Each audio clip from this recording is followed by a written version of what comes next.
గిద్దలూరు నియోజకవర్గంలో రాజకీయ చైతన్యం ముందు జిల్లాలోని మిగిలిన ప్రాంతాలతో పోలిసి చూస్తే అక్కడి ప్రజలు ప్రతి ఎన్నికల్లోనూ విభిన్నమైన తీర్పునిచ్చారు.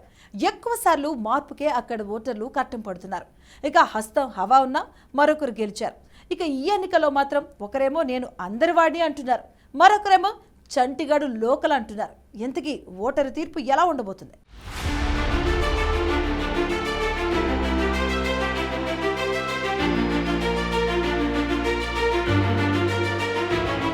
గిద్దలూరు నియోజకవర్గం రాజకీయ చైతన్యం కలిగిన ప్రాంతం. జిల్లాలోని మిగిలిన ప్రాంతాలతో పోల్చి చూస్తే అక్కడి ప్రజలు ప్రతి ఎన్నికల్లోనూ విభిన్నమైన తీర్పునిచ్చారు. ఎక్కువసార్లు మార్పు కోరుకున్నారు. టీడీపీ మాత్రమే అక్కడ వరుసగా 3 సార్లు విజయం సాధించింది. కాంగ్రెస్ పార్టీ ప్రాబల్యం అధికంగా ఉన్న రోజుల్లో కూడా గిద్దలూరు ఓటర్లు ఇతరులను ఆదరించారు. 1955లో జరిగిన తొలి ఎన్నికల్లో కాంగ్రెస్ కు పట్టం కట్టిన ఓటర్లు అనంతరం 1962, 67 ఎన్నికల్లో స్వతంత్రులు విజయం సాధించారు.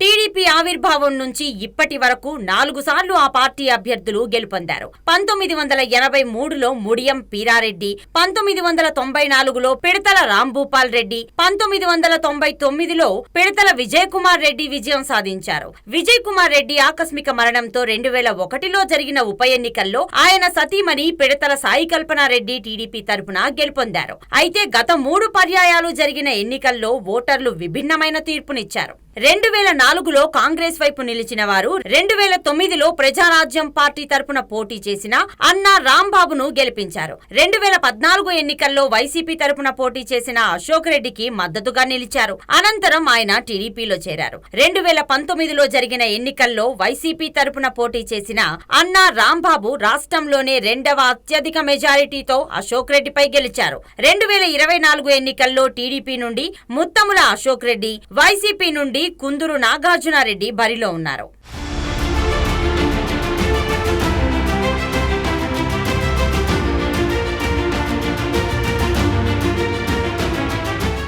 గిద్దలూరు అసెంబ్లీ రాజకీయ ముఖ చిత్రాన్ని చూస్తే మాత్రం పిడతల రంగారెడ్డి అక్కడి నుంచి 4 పర్యాయాలు ఎమ్మెల్యేగా ఎన్నికయ్యారు. అన్నా రాంబాబు 2009లో ప్రజారాజ్యం, 2019లో వైసీపీ నుండి ఎమ్మెల్యే అయ్యారు. మిగతా వారంతా కేవలం ఒక్కోసారి మాత్రమే విజయం సాధించారు. అందుకే జిల్లాలోని మిగిలిన ప్రాంతాలతో పోలిస్తే అక్కడ ఎక్కువ మంది మాజీ ఎమ్మెల్యేలు కనిపిస్తారు.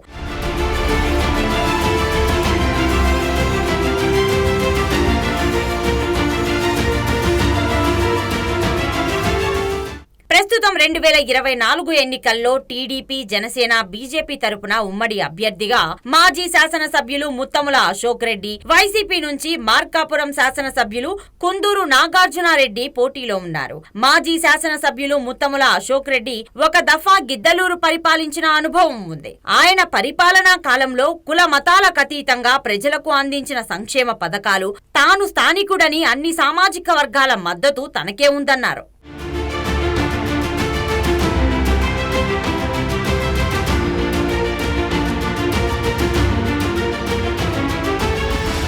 మార్కాపురం శాసనసభ్యులు కుందూరు నాగార్జునారెడ్డి సీఎం జగన్ హయాంలో సామాజిక వర్గాల వారీగా సమన్యాయం పాటిస్తూ అన్ని వర్గాలను కలుపుకుపోతున్నారు అన్నారు. ప్రతి నియోజకవర్గానికి వైసీపీ అధినేత ఎన్నో సంక్షేమ పథకాలు అందించారని, అభివృద్ధికి స్థానికత ముఖ్యం కాదని, స్థానికత పక్కన పెట్టి అభివృద్ధి చేసేవానికి పట్టం కట్టాలని ప్రచారం చేస్తున్నారు.